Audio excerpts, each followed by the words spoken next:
सभी को नमस्कार। आज के इस वीडियो में आपका स्वागत है। जैसे कि ये एक सीरीज चला रखी थी ज्योग्राफी टॉपिक वाइज, जिसमें अपन एनसीईआरटी टेक्स्ट बुक और पीवाईक्यू के साथ में हर एक टॉपिक ले रहे थे। कुछ दिनों से इस पे वीडियो नहीं आ पाया, लेकिन पृथ्वी की आंतरिक संरचना पे मैं वीडियो अपलोड कर चुका हूँ। इसमें अपन नेक्स्ट टॉपिक लेते हैं वायुमंडल का संगठन एवं संरचना।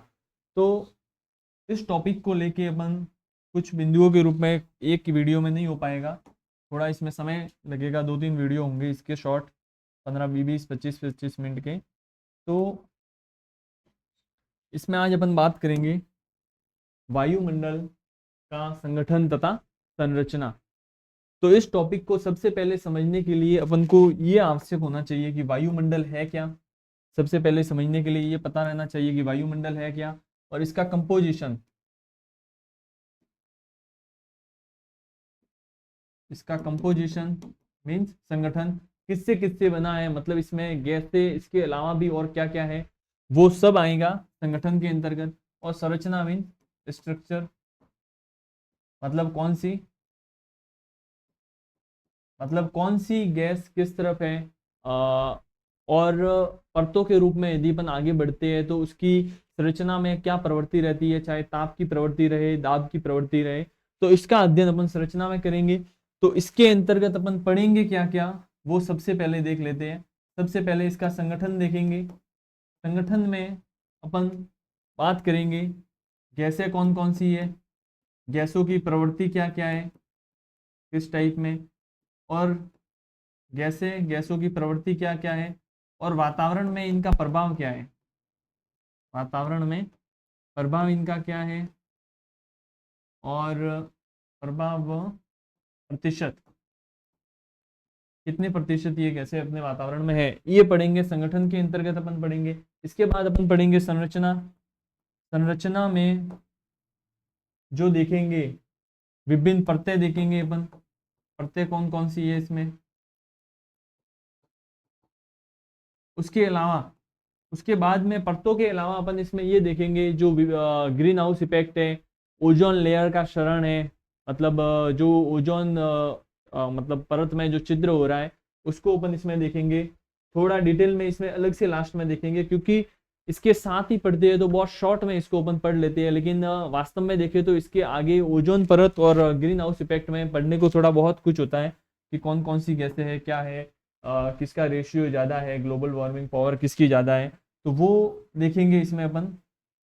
तो इस तरीके से आगे बढ़ेंगे। तो सबसे पहले अपन चलते हैं कि वायुमंडल है क्या, उस पर अपन बातें करते हैं। वायुमंडल है क्या। जैसे कि आप इस फोटो में देख पा रहे होंगे, ये पृथ्वी है और चंद्रमा का इसमें चित्र है। तो पृथ्वी के जो चारों ओर, ये अंतरिक्ष का आ गया चित्र, और पृथ्वी के चारों ओर का जो वातावरण आप देख रहे हो, ये संरचना देख रहे हो यहाँ पे आसपास जो ग्लो टाइप में दिख रहा है, तो ये इसका वातावरण कहलाता है। अब ये वातावरण देखें तो वातावरण को अपन नॉर्मल शब्दों में लिखें कि वातावरण है क्या, तो उसके लिए अपन एक लाइन ऐसे लिख सकते हैं कि विभिन्न गैसों का मिश्रण, विभिन्न गैसों का क्या मिश्रण है, विभिन्न गैसों का मिश्रण। इसके अलावा और लिखे लाइन इसमें एक लिख सकते हैं कि ये बहुस्तरीय बहुस्तरीय गैसों की परतों की, बहुस्तरीय परतों की संरचना, जिसमें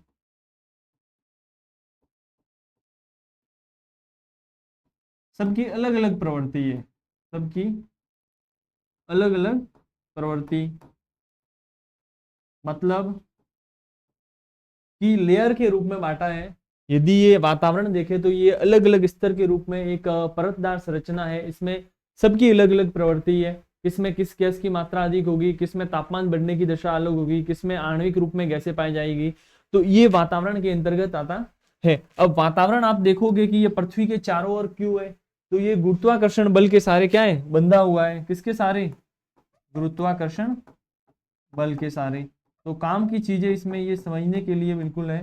गुरुत्वाकर्षण बल के सारे, गुरुत्वाकर्षण बल से इसके चारों ओर क्या है, वातावरण है।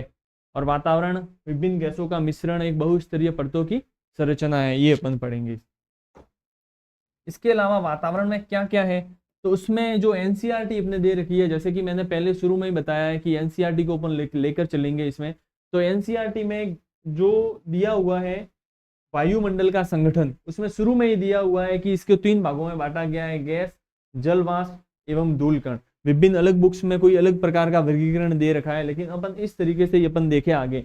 तो गैस में कौन कौन सी गैस वातावरण में पाई जाती है, जैसे कि आप देखोगे कि नाइट्रोजन देखें, N2 नाइट्रोजन, नाइट्रोजन एक एक करके पहले जो गैस कौन कौन सी है उसको अपन देखेंगे, बाद में उसके बाद अपन बढ़ेंगे। इसके बाद जैसे कि अपन ये देखेंगे कि वायुमंडल है, उसके कौन कौन सी परतें हैं वो देख लेंगे एक बार। उसके बाद तापमान प्रवणता की दर क्या रहती है, कितना बढ़ता है, ये एनसीईआरटी का ही डायग्राम है, वो देख लेंगे। उसके बाद अपन देखेंगे हरित गृह प्रभाव देख लेंगे। हरित गृह प्रभाव के बाद ओजोन परत क्षरण देख लेंगे। तो इस तरीके से अपन इसमें, और ये चालन, संवहन एवं विकिरण वाला पोर्शन देख लेंगे। तो अभी अपन जो देख रहे हैं उसमें ये गैस, जल वाष्प एवं धूलकण, इसमें गैसों का संगठन देखेंगे। तो सबसे पहले देखते हैं नाइट्रोजन। नाइट्रोजन का जो प्रतिशत है वो 78.10% है। मतलब गैस, वातावरण में जो गैस है वो टोटल है उसमें से 78.10% है, वो कौन है, वो नाइट्रोजन है। उसके बाद जो नंबर आता है वो आता है ऑक्सीजन का। ऑक्सीजन 20.90% है। फिर इसके बाद में आता है ऑर्गन का, AR, ऑर्गन। ये प्रतीक भी आपको बिल्कुल याद रखने हैं, कई बार हिंदी में भी प्रश्नों में यही आ जाएंगे, डायरेक्ट प्रतीक आ जाएंगे, जैसे कि इस टाइप में ये लिख रखे हैं, जैसे ये लिख रखे हैं N2O2AR। तो ये प्रतीक भी आपको ध्यान रखने हैं। कई बार हिंदी वाला प्रश्न अपन देखेंगे उसमें भी डायरेक्ट दिए हुए होंगे, और इंग्लिश वाले में भी डायरेक्ट दिए हुए होंगे। तो ऑर्गन का जो प्रतिशत है वो आप देखोगे तो है 0.93% ऑर्गन है। उसके बाद अपन देखते हैं carbon dioxide. Carbon dioxide, carbon dioxide, carbon dioxide का जो प्रतिशत है वो 0.03% कार्बन डाइऑक्साइड है। इसके अलावा अपन देखें नियोन, नियोन भी देख सकते हैं, इसके बाद में नंबर आएगा नियोन का। बाकी मेन आपको ये ध्यान ही रखनी है, कई बार ऑप्शन में डायरेक्ट आएंगे कि N2O2 ऐसे कि लेस देन, ग्रेटर देन करके आएंगे कि सर्वाधिक किसका है, उसको कम, ज्यादा से कम की ओर मतलब बढ़ाइए, या घटते हुए क्रम में गैसों का क्रम जमाइए वायुमंडल में। तो आपको ये ध्यान रखना है। और वायुमंडल जो टोटल मैंने अभी बताया, पृथ्वी का जो इमेज बताया उसमें कि उसके चारों ओर का गैसों का मिश्रण है, बहुस्तरीय परत संरचना है। तो वायुमंडल का 99% जो भाग है, कितना, 99% भाग है वो पृथ्वी की सतह से, पृथ्वी की सतह से 32 किलोमीटर की, 32 किलोमीटर की ऊंचाई तक पाया जाता है। वायुमंडल का 99% भाग पृथ्वी की सतह से 32 किलोमीटर की ऊंचाई तक पाया जाता है। इसमें यदि अपन अलग अलग गैसें भी देखें, जैसे कि मैंने ये गैसें लिखी है, इसमें से यदि अपन अलग अलग गैसें भी देखें तो इनका भी एक अलग अलग रहता है। जैसे कि आप, ये डायरेक्ट फैक्ट यहाँ एनसीईआरटी में या किसी अन्य टेक्स्ट बुक में जो दे रखे है, कई बार ऐसे स्टेटमेंट में जैसे सवाल आते हैं कि निम्नलिखित में से कौन सा कथन सत्य है, तो उसमें ऐसे टाइप में आ जाती है कि 99% सतह से 32 किलोमीटर, फिर दूसरा स्टेटमेंट आ जाएगा। तो ऐसे में ये पूछने की संभावना रहती है। तो उसमें आप देखोगे कि ऑक्सीजन है वो 120 किलोमीटर की ऊंचाई तक पाई जाती है। उसके बाद में क्या है, 120 किलोमीटर के बाद में 9 के बराबर ऑक्सीजन पाई जाती है।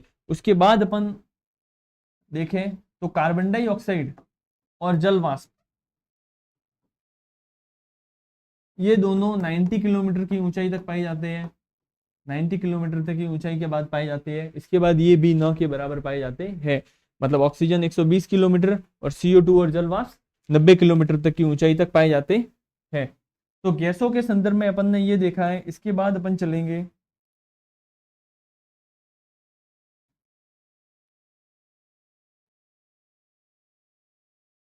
इसके बाद अपन देखते हैं परिवर्तनशील व स्थिर गैसें जो है, उसमें चलते हैं। जैसे कि ये पिछले वाला अपन ने देखा था, ये वाला इसमें आप ये ध्यान रखने की चीजें यही है, एक बार वापस देख लो, 78.10%, 20.90, 0.93, 0.03, और नियोन इसके बाद में आता है, ये है 0.0018, ऐसा ही है कुछ, 0.0018%।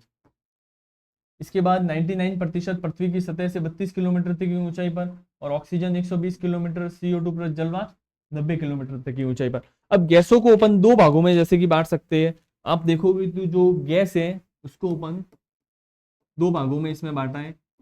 ये भी अक्सर सवाल आ जाता है, स्थायी गैसें, स्थायी गैसें और परिवर्तनशील गैसें। अब स्थायी गैस में कौन सी गैसें आ जाएगी?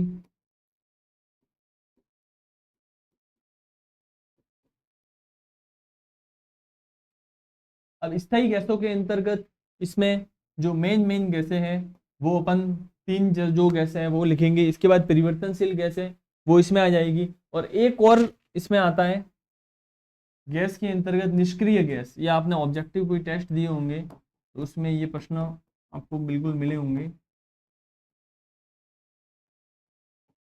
अब स्थायी गैस कौन कौन सी है? स्थायी गैस के अंतर्गत आप देखें, ऑक्सीजन, ऑक्सीजन, O2, इसके बाद अपन देखेंगे नाइट्रोजन, N2, इसके बाद अपन देखेंगे ऑर्गन। आपको ये ध्यान रखना है कि ये तीनों गैसें हैं वो किस में है? स्थायी गैसों में। काम की चीज इसमें यही है कि ये तीनों गैसें हैं वो स्थायी गैसों में। इसके अलावा बाकी है जो भी ऑप्शन आए, ऐसे याद करने का सबसे बढ़िया तरीका यही है कि स्थायी गैसें ये याद कर लो, ऑक्सीजन, नाइट्रोजन और ऑर्गन। वैसे भी चौथा ऑप्शन आएगा वो इन तीनों के अलावा आएगा, तो आप ये तीनों ध्यान से देख लो कि ऑक्सीजन, नाइट्रोजन और ऑर्गन ये स्थायी गैसें हैं। और परिवर्तनशील अपन गैसों में देखें तो हाइड्रोजन आ गया, हीलियम आ गया, इसके अलावा अपन देखें तो कार्बन डाइऑक्साइड, CO2, इसको हिंदी में भी मैं लिख लेता हूँ ताकि जिसने पहले नहीं पढ़ रखे है वो डायरेक्ट ऐसे भी ध्यान रखे, हाइड्रोजन, हीलियम, फिर कार्बन डाइऑक्साइड, ये पता ही है आपको। और आपको ये ध्यान ही रखने हैं इनके फॉर्मूले ताकि आपको डायरेक्ट आए तो आप ये कर पाओ। कार्बन डाइऑक्साइड, फिर नियोन, जो भी इसमें आए, इसके अलावा भी बहुत सारी है लेकिन आप मेन मेन ये तीन याद कर लो। ऑक्सीजन स्थायी गैस है, नाइट्रोजन और ऑर्गन, AR, तो ऑर्गन ये स्थायी गैसों के अंतर्गत। इसके अलावा अपन निष्क्रिय गैसें देखेंगे, जैसे कि किसी ने पहले केमिस्ट्री थोड़ा बहुत पढ़ रखा हो तो उसमें आपने देखा होगा कि आवर्त सारणी आती है इस तरीके से, कुछ पहले देख रखा होगा, 10वीं में भी थी जिसके 11वीं 12वीं में नहीं हो। इस तरीके से आवर्त सारणी, इसमें आवर्त बने होते हैं और वर्ग और पंक्तियों के रूप में ऐसे बनी होती है। उसमें विभिन्न तत्व जो भी है वो उसके परमाणु क्रमांक वगैरह सब दिया हुआ होता है। तो उसमें जो ये 18वां वर्ग है, लास्ट वाला, लास्ट वाले वर्ग में जो जो आ रहे हैं वो सब क्या है? निष्क्रिय गैसें। कारण उनका बाहरी कोष होता है, मतलब जो भी परमाणु है उनका बाहरी कोष होता है वो क्या है? उनका अष्टांग पूर्ण है, उनमें टोटल 8 इलेक्ट्रॉन होते हैं, इसलिए वो किसी अन्य के साथ क्रिया नहीं करते हैं। इसलिए इस वर्ग में जो भी आएंगे वो क्या है? सब निष्क्रिय गैसें हैं।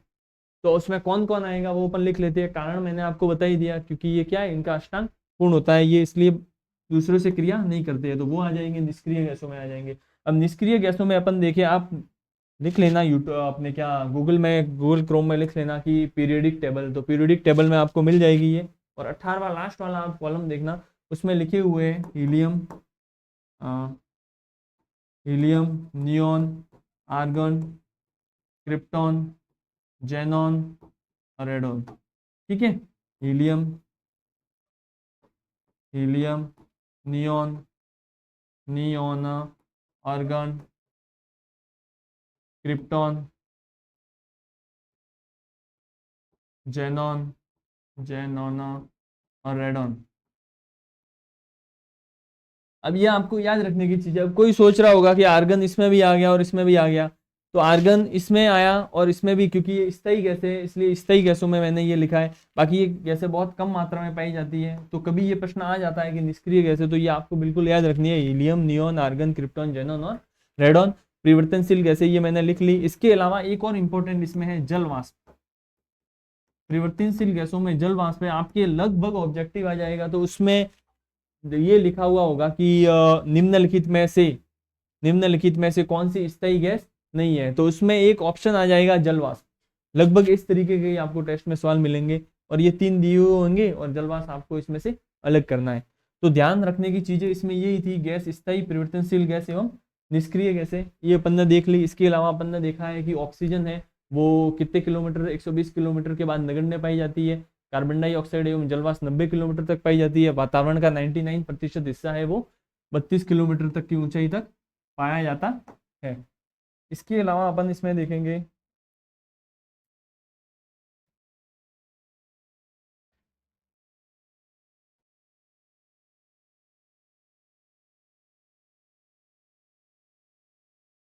इसके अलावा सेकंड नंबर पे अपन रखते हैं जल वाष्प को।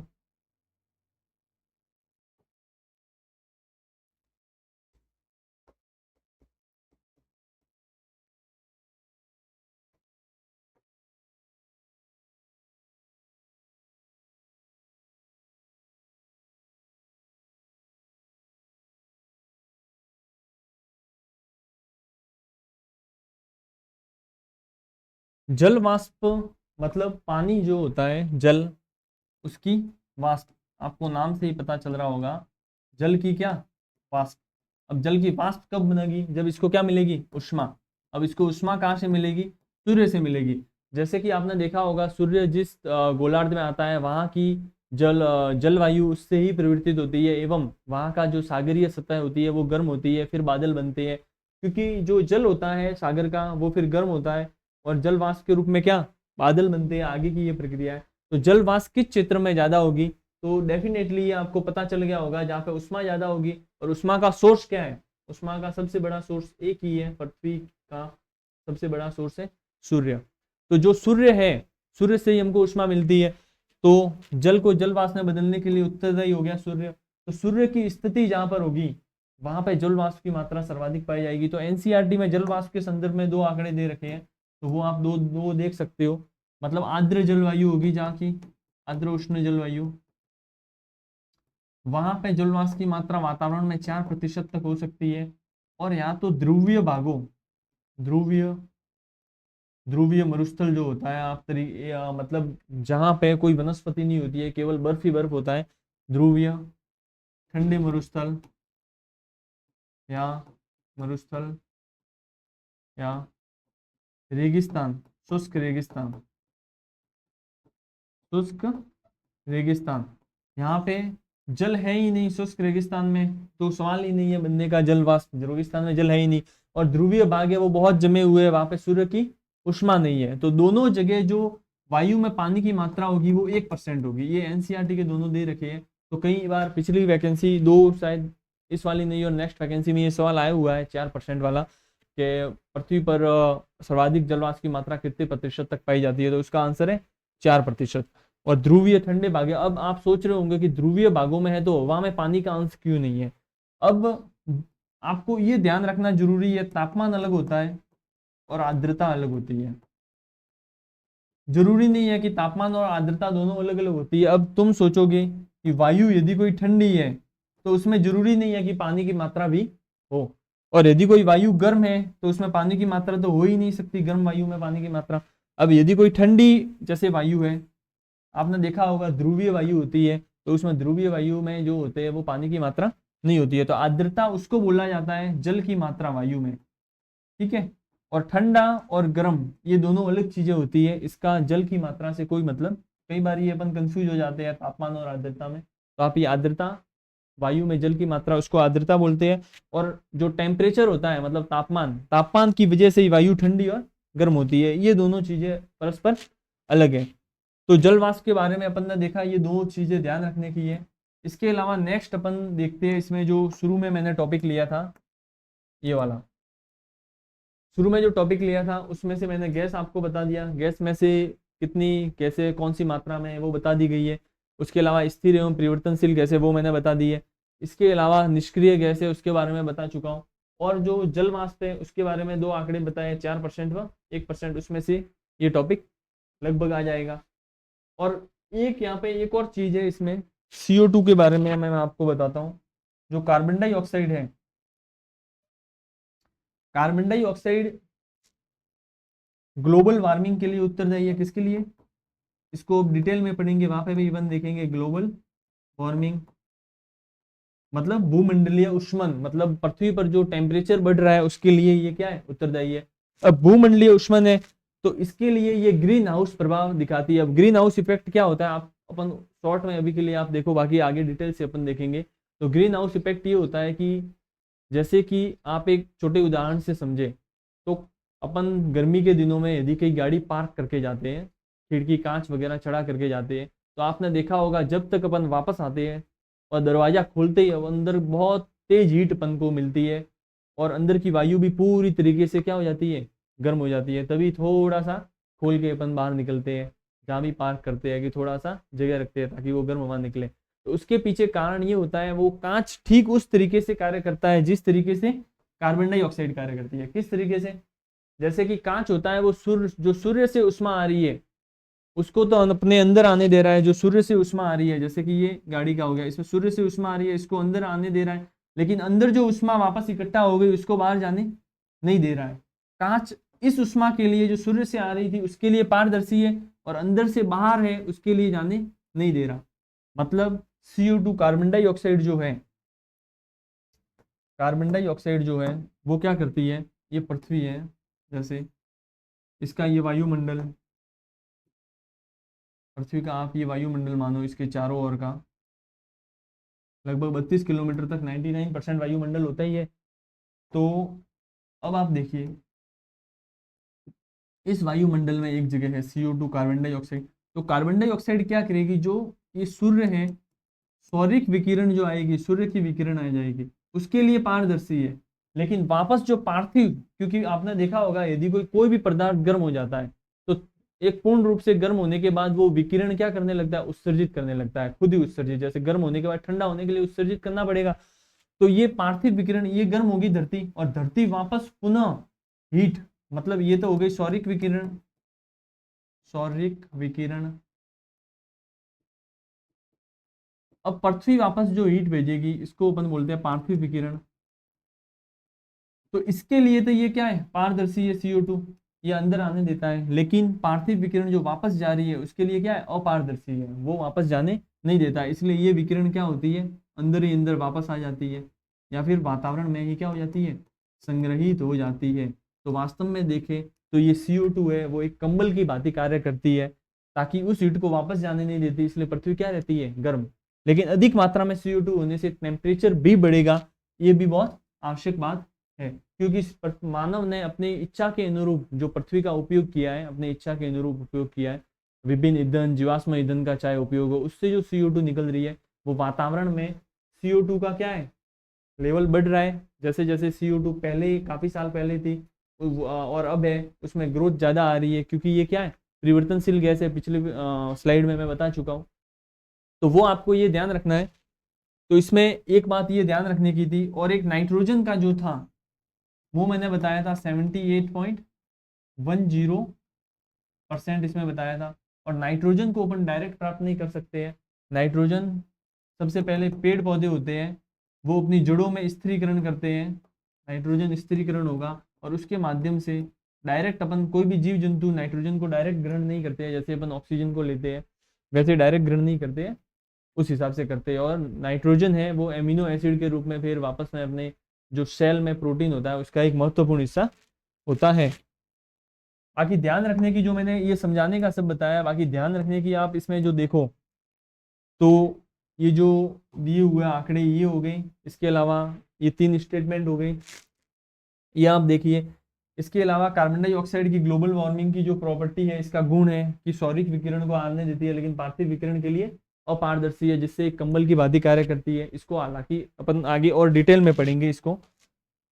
तो अपन ने गैस देखा, जल वाष्प देखा, अब अगले पॉइंट पे अपन जाते हैं धूल के कण। नेक्स्ट टॉपिक कौन सा है, धूल के कण।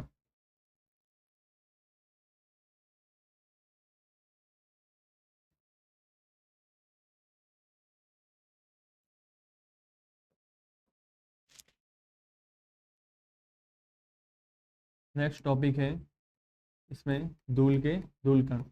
अब धूल कण में देखें तो इसकी भी वास्तव में एक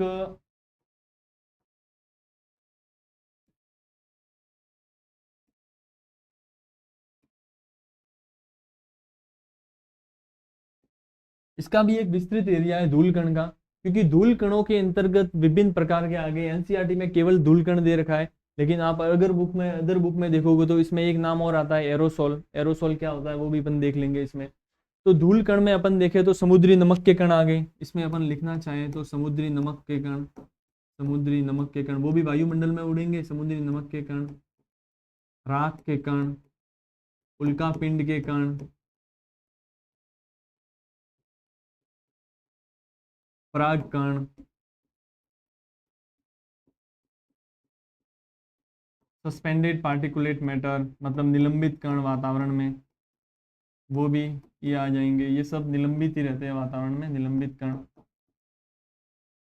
समुद्री नमक, राख, नमक कण, राख, उल्का पिंड के कण, पराग कण, सस्पेंडेड पार्टिकुलेट मैटर, तो ये सब आ जाएंगे। वो किस में आ जाएंगे? धूल के कण। अब अपन जो धूल के कण होते हैं वो वातावरण के निचले हिस्से में रहते हैं। जैसे ये पृथ्वी है तो उसके वातावरण जो है, मैंने बताया कि 99% वातावरण है वो 32 किलोमीटर तक की ऊंचाई तक पाया जाता है, 99% वातावरण।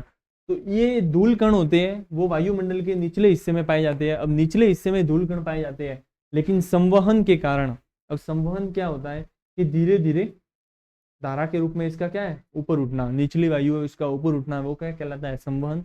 इसके बारे में भी अपन थोड़ा डिटेल में देख लेंगे, चालन, संवहन एवं विकिरण क्या है, क्योंकि आगे अपन जैसे वायुदा पेटियां वगैरह पढ़ेंगे तो उसमें धीरे धीरे अपन को ये समझ में आ जाएगा।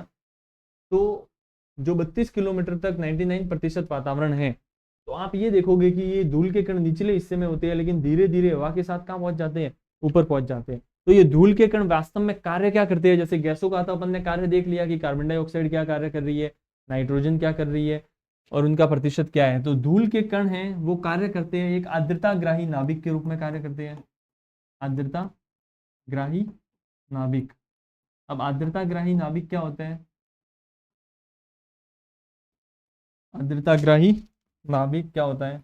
अब इसका अंग्रेजी में बता देता हूँ, क्योंकि मैसेज कई बार आ जाते हैं कि सर इसको आप बताइए कि इंग्लिश में इसका क्या होता है। तो धूल के कण को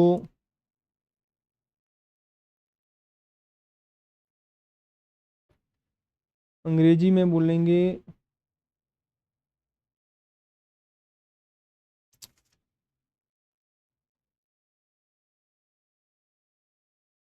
हाइग्रोस्कोपिक न्यूक्ली।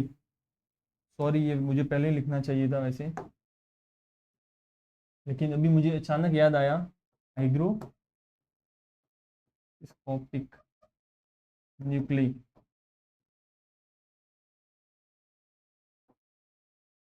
LIE, ठीक है, हाइग्रोस्कोपिक न्यूक्ली।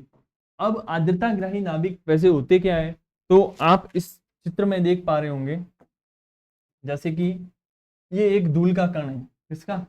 धूल का कण। तो वो जल बूंदे होती है पानी की, वाष्प की छोटी छोटी, तो उनके लिए सेटल होने के लिए एक नाभिक की तरह कार्य करता है। जैसे कि आपको दिख रहा होगा कि ये 2 बूंद मिली, उनके 5 में 2-3 मिली, फिर ये धीरे धीरे एक आर्द्रताग्राही नाभिक मतलब इसके चारों ओर क्या होने लगती है? इकट्ठा होने लगती है, जिससे जल सीकर का निर्माण होता है। संघनन की प्रक्रिया से फिर ये गुजरती है और धीरे धीरे इसके पास में क्या होने लगती है? जमा होने लगती है।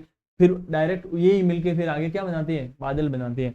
तो ये धूल के कण, समुद्री नमक के कण, उल्का पिंड के कण, पराग कण, सस्पेंडेड पार्टिकुलेट मैटर, तो ये सब एक आर्द्रताग्राही नाभिक की तरह कार्य करते हैं। फिर ये बादल निर्माण में क्या होते हैं? सहायक। जैसे आप देख पा रहे होंगे कि जल के जो अणु हैं, जल वाष्प के, वो धीरे धीरे आके इसके क्या कर रहे हैं? चिपक रहे हैं। ये इसको आधार प्रदान कर रही है कि ये आके क्या करें?